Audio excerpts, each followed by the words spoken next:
Olá a todos e todas, sou Romário Novaes, doutorando no PPG Link. Estarei apresentando a pesquisa intitulada Histórias e Quadrinhos e Ensino, Novo Olhar, desenvolvida na disciplina de Políticas Linguísticas. A proposta dessa pesquisa é mostrar uma nova perspectiva de trabalho com os quadrinhos, né?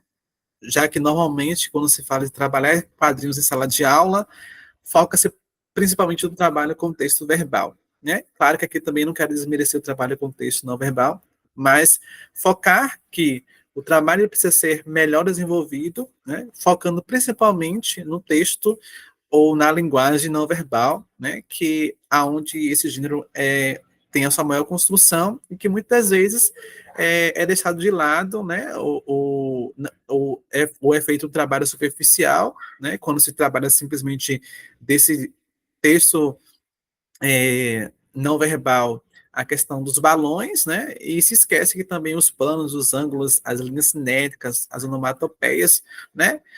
E até mesmo a construção dos personagens, eles trazem uma significação para a narrativa. E isso precisa ser explorado em sala de aula, né? E o que normalmente não acontece, né? Bom, e claro que a gente sabe que as histórias em quadrinhos, né, por mais que seja esse produto de cultural, né, e de entretenimento entre os jovens, né, eles precisam também ser desenvolvidos em sala de aula a partir de uma perspectiva contexto não verbal. Por que isso, né?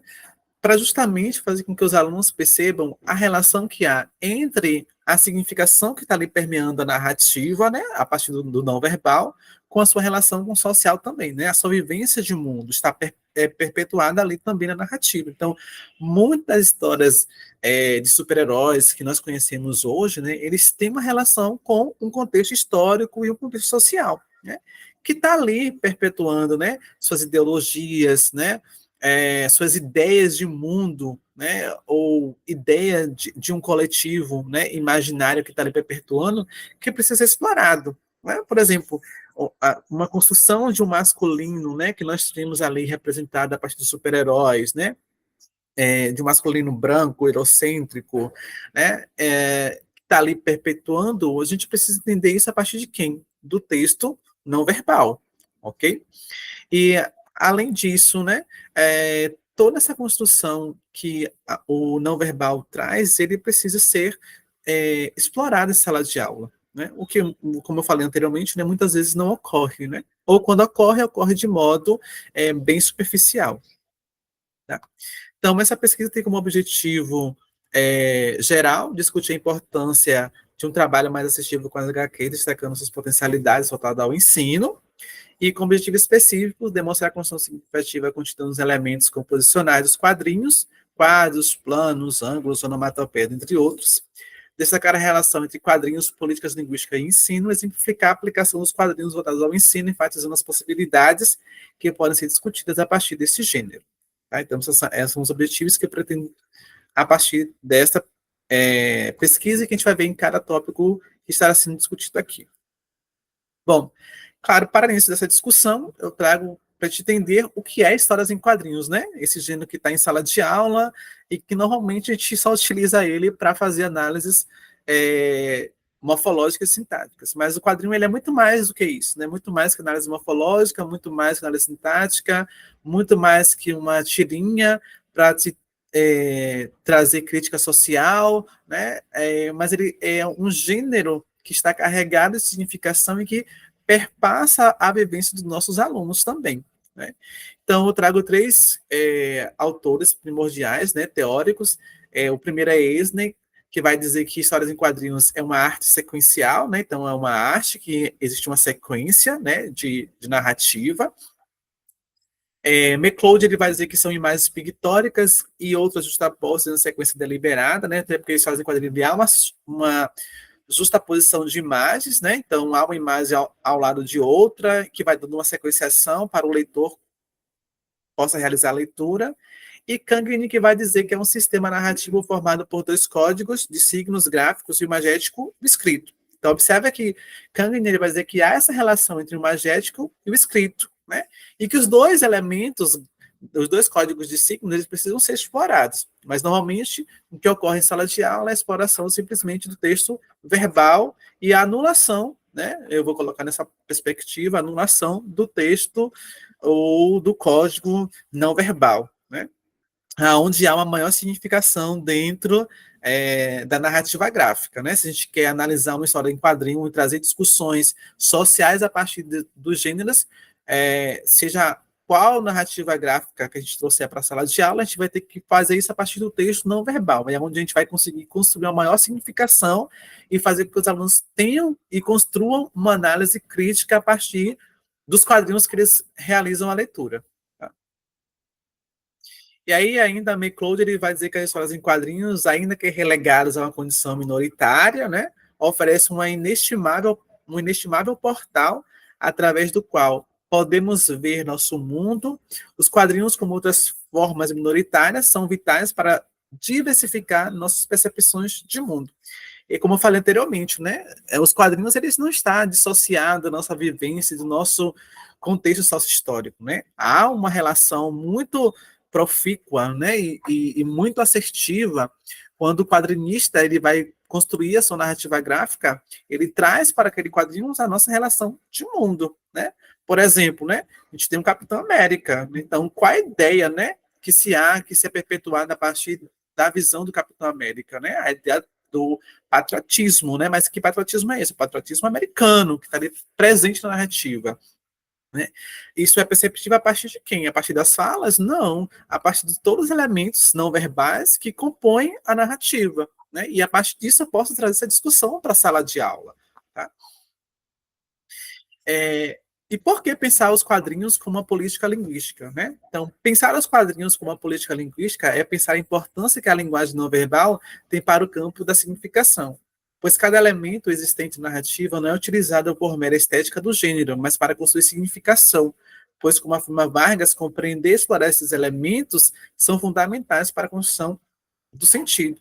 Então, quando eu falo dessa questão de quadrinhos e essa relação de quadrinhos e política linguística, é porque a gente precisa fazer com que dentro dessa política linguística, né, onde a gente foca muito o texto verbal, também se explore o não verbal, porque o não verbal também faz parte da linguagem, né? E na nossa vivência diária, a gente se dá conta diariamente, né, se depara diariamente com textos não verbais, né? E a gente observa que quando a gente realiza um trabalho em sala de aula com textos não verbais, nossos alunos eles demonstram dificuldade de compreensão do texto porque falta uma exploração, né? Um trabalho em que os alunos sejam instigados a explorar a compreensão do texto a partir do não verbal.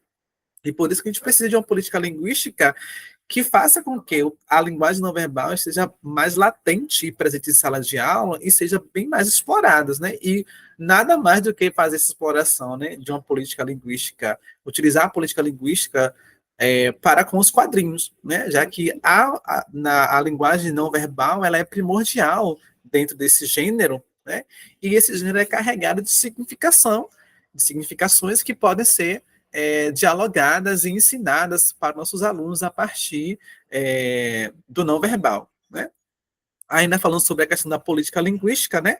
Além disso, uma política assertiva para o trabalho com este gênero tem muito a contribuir para a formação tanto dos educadores quanto dos educandos, que a partir dos quadrinhos poderão dialogar sobre as demandas sociais existentes na sociedade, bem como entender o quanto esse gênero também pode influenciar na construção do imaginário de uma sociedade. Né? Então, como eu falei, né? Não é só os alunos que vai ganhar com um trabalho, né, com texto não verbal, os professores também, porque naquele momento de mediação, né, de diálogo e de discussões, né, sociais a partir do texto não verbal, tanto o aluno quanto o professor vai ganhar e vai fazer com que essa política linguística seja mais assertiva e com que os alunos possam ter uma construção mais aprofundada, né, sobre essa linguagem.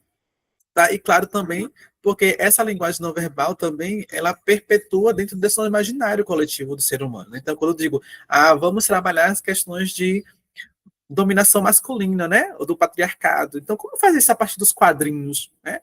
Então, os quadrinhos ele vai te mostrar, claro, você vai ter que selecionar um quadrinho que você perceba que ali dá para se discutir essas questões, né? E levar isso para a sala de aula, né? E, por exemplo, um quadrinho que vai pode muito ajudar nessa questão é o quadrinho da Lerquina, né, que é um dos que eu trouxe para análise, né, para falar de dominação masculina. Observe que a narrativa não fala em si, né, se a gente for para o texto verbal, não vai falar sobre a dominação, mas a partir dos elementos composicionais que está ali, eu posso discutir isso em sala de aula, né, e mostrar como esse trabalho, né, como essa linguagem não verbal também é carregada de significação, para que os alunos também possam compreender isso, né, em sala de aula. Tá? E aí, claro, né, pensar essas histórias em quadrinhos de ensino, como eu já venho falando, Vargas ele vai dizer que as HQs encontram-se no limbo das faculdades e licenciaturas por não haver uma disciplina que desenvolva estudos e práticas de formação de professores, tendo os quadrinhos como ferramenta pedagógica, bem como a não existência de um projeto nacional que estabeleça diretrizes para o trabalho com os quadrinhos, com o gênero, né? Então, por isso que é preciso que se exista, né, que se fundamente uma política linguística com o texto não verbal para que os quadrinhos possam ter um trabalho mais assertivo, né? E que esse trabalho com histórias em quadrinhos não se limite somente à educação básica, mas que também ao ensino superior. Até porque quando a gente vai trabalhar, né, principalmente nos cursos de letras, né, com histórias em quadrinhos, normalmente ele se é utilizado para análise de textos verbais, né, da linguagem verbal. E se esquece, vou reafirmar novamente, né, que a linguagem não verbal ela também é primordial e ela é de maior significação dentro da narrativa gráfica. E aí Gomes ele ainda vai dizer que os quadrinhos, tal como toda a prática cultural, devem ser discutidas como uma atividade social que, construída socialmente e com práticas de olhar e de consumo historicamente localizadas, termina também por problematizar ativamente o seu tempo de forma original e heterogênea. Então, como eu falei, as histórias em quadrinhos elas não estão dissociadas da nossa vivência social, né? Ela permeia esse campo, né? E é a partir dessa vivência, né, dessa interação dos quadrinhos, dessa transposição que há do social para a narrativa gráfica, que o aluno também ele vai percebendo isso da narrativa a partir dos elementos composicionais que estão ali, né? Dos planos, dos ângulos, que são elementos que ajudam na significação do texto como um todo. Tá? Bom, e é claro que a gente tem alguns documentos oficiais, né, no nosso país, que mencionam os quadrinhos, né? A gente tem o PCNs, a BNCC e o PNBE. São 3 documentos oficiais do nosso país, mas que simplesmente fazem menções, né, sobre história em quadrinhos, mas que não demonstram como deve ser feito, né, ou o que se deve se explorar, né? Se é a linguagem verbal, se é a linguagem não verbal, isso não é mencionado nesses documentos, né? Então tem lá histórias em quadrinhos, né? Então, o professor tem que buscar, dentro da sua vivência de como prática em prática docente, como se trabalhar, né? E, claro, e como mencionei anteriormente, citando Vargas, né? Então, por não ter esse trabalho sendo realizado na graduação, né? Na pós-graduação, normalmente o professor acaba realizando o trabalho em sala de aula com os quadrinhos simplesmente focado no texto não verbal, né? Até porque a linguagem verbal é onde ele tem maior familiaridade e conhecimento. É tanto que eu falo, né? Não basta mencionar, é preciso que se construa uma prática mais assertiva que auxilie e oriente o professor na utilização desse gênero em sala de aula, né? Então, é preciso que esses documentos oficiais, né, não só mencione, mas que ele mostre ou que crie, pelo menos, né, orientações básicas para que o professor possa desenvolver. Então, como é que seria isso, né? Na minha perspectiva, né, trazendo, né, uma discussão mais aprofundada de quanto esses elementos composicionais, como os planos, os ângulos, as linhas cinéticas, né, eles também têm significação. Porque normalmente, quando a gente fala desses elementos, né, quem trabalha, aí Vargas ele fala muito disso, que quem trabalha com esses elementos simplesmente são os pesquisadores, porque é eles que têm essa profundidade sobre esses elementos não verbais, né, para o desenvolvimento de suas análises críticas, né. E isso não se restringe somente aos pesquisadores, os alunos também precisam desenvolver isso, mas para que isso possa ser desenvolvido, os professores precisam ter conhecimento também desses elementos para que possam também explorar isso em sala de aula. Tá? Ainda eu trago uma citação de Novaes, 2012, que ele fala, né? Os quadrinhos não são simplesmente histórias coloridas feitas para entretenimento, pois estão carregados dos signos que vão desde a forma do desenho até a forma expressiva das cores, possibilitando a prática de várias interpretações, já que a maioria das histórias em quadrinhos utiliza-se da linguagem não verbal, que exigirá do leitor uma interpretação mais detalhada da imagem. Porquanto Rezende afirma que na arte dos quadrinhos a palavra não exerce função primordial, ela não é imprescindível à estrutura do discurso, já que a comunicação se amplia através da linguagem, que se constrói numa direção semiológica, ou seja, nos quadrinhos, a sua primordial fonte de leitura é a imagem, que nos possibilita diversos ângulos de interpretações, pois mesmo com a utilização da linguagem verbal em determinadas histórias, a sua forma de leitura permanece sendo a representação imagética. Então, por que isso, né? A gente também pode se deparar com histórias em quadrinhos aonde não há a presença do texto ou da linguagem, né, não verbal. Então, como fazer um trabalho com um texto que só tem a linguagem não verbal presente, né? E o professor precisa se dar conta disso em sala de aula, né? Explorar esses elementos. Porque esse não verbal ele vai instigar o aluno, né, a pensar, a refletir, né, a criar significação a partir da sua observação, né? E isso também vai auxiliar nesse processo, até mesmo na vida lá do Enem, né? O Enem usa muito textos não verbais e às vezes os alunos eles têm essas dificuldades de compreender. Por quê? Porque há uma falta de um exercício mais assertivo com o texto não verbal em sala de aula, para que esse aluno ele possa se tornar um leitor crítico, né, e também assertivo daquele texto não verbal. Tá? E aí, pronto, eu trago uma análise, né, para a gente perceber como é que é feita essa análise dos quadrinhos e também para que a gente possa, a partir de agora, pensar uma nova perspectiva de trabalho com quadrinhos em sala de aula. Essa história da Arlequina, né, ela se passa, o quadrinista ele quer trazer vários momentos de várias perspectivas a respeito da história, né? Claro que a história em si ela não fala de machismo, ela não fala de dominação masculina, mas claro, não deixa de falar sobre essa questão dessa dominação que há do Coringa com a personagem, né? Sobre o feminino. Ah, e observa que a cena em si, né? A gente tem ali um momento em que a Arlequina se encontra-se num pântano, né? Então a gente tem a figura do Coringa aí sendo colocada como esse monstro, né? Que a gente pode trazer isso para a discussão. Olha, observando esse monstro que está aí, esse Coringa, nessa dominação, né? Quem é esse monstro? Esse monstro representa aí essa questão do patriarcalismo, né? Do patriarcado, da dominação masculina sobre o feminino. E observe que a personagem ela está agarrada aí, né? Pelos tentáculos desse monstro, né? Que é o Coringa, que é um personagem, um vilão do sexo masculino que exerce a dominação sobre o personagem. Mas observem aí, né?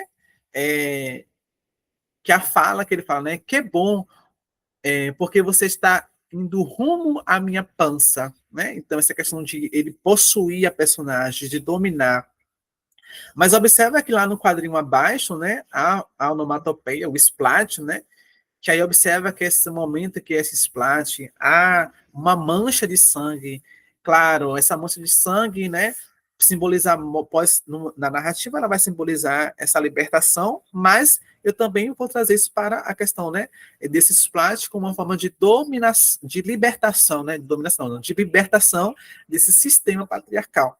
Então, observa o quanto, a partir, né, dos elementos composicionais que estão ali na narrativa, né, as formas como ele é colocado, né, eu vou fazendo o quê? A desconstrução, a construção, na verdade, né, dessas significações partindo dos elementos não verbais, né? Então, a afeição do Coringa, né? Desse ar maquiavélico, né? Que também é uma marca de opressão, de dominação, que está aí presente também a partir do elemento não verbal, né? O verbal não está dizendo isso, mas eu percebo tenho essa construção a partir de quem? Dos elementos não verbais. Tá? E uma outra aqui é um momento aí onde há a transição, né, de identidades, né, onde, claro que antes de Arlequina, a personagem ela tinha uma outra identidade, que era de Doutora Kinsey, mas aí o quadrinista, né, na função de demonstrar essa transição de identitárias, né, ou essa performatividade identitárias, vou colocar dessa forma, observa que ele transformou a narrativa gráfica em 3 momentos, né? O momento em que ela é jogada desse túnel de produtos químicos, um outro momento mais enfático, né? Onde ali há a construção da identidade, a perca da identidade anterior, né? A fossilização, como o Moscovy vai dizer, né? A fossilização da identidade anterior para o surgimento de uma outra identidade, e o momento ali onde ela, né, meio que abraça o Coringa como se estivesse agradecendo a ela por a construção dessa nova identidade, né? Até porque essa identidade de Arlequina ela surge a partir desse momento que ela tem contato com o Coringa. Mas observa que para, né, fazer com que o leitor perceba que para o surgimento da nova identidade de Arlequina teve que se desfazer de uma outra, né? Então a gente tem aqui a questão da fossilização, né? Então observa que a identidade anterior, né, a identidade da doutora Kinzel, né, ela é feita aqui de uma forma de esqueleto, né? Então esse esqueleto aqui representa uma identidade anterior, né? Em detrimento de uma nova identidade, que é a identidade da personagem Arlequina. Então observa que quem vai trazer essa significação para para mim, enquanto leitor, né, não é o texto verbal, é quem? É o não verbal que está ali presente. E os alunos, e isso precisa ser explorado com os alunos em sala de aula. E a partir disso, a gente pode discutir essas questões, né, as questões identitárias, essa questão de dominação, né, de como as identidades são performadas, e de quanto também essa linguagem não verbal, ela também permeia essa questão de performatividade, de performar as identidades, né? Principalmente com voltada para a personagem Arlequina. Ela muito performatiza essas entidades a partir da linguagem. Mas que linguagem é essa? A linguagem não verbal que está presente no texto. Então, pensar um ensino, né, com os quadrinhos é pensar isso, é pensar uma perspectiva de ensino que rompa com aquela ideia de utilizar os quadrinhos simplesmente para análises gramaticais, né? É focar o trabalho com quadrinhos para pensar o texto, tanto verbal quanto o não verbal, né? Nessa relação entre sujeito, sociedade, né? E a linguagem, tá?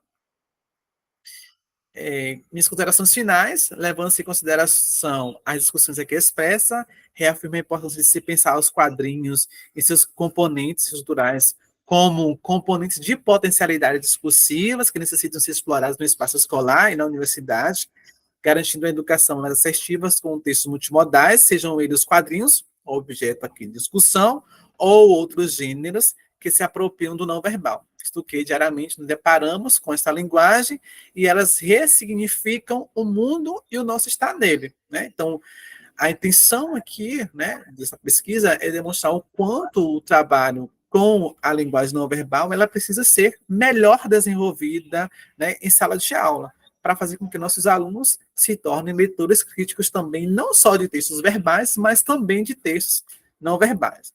Tá?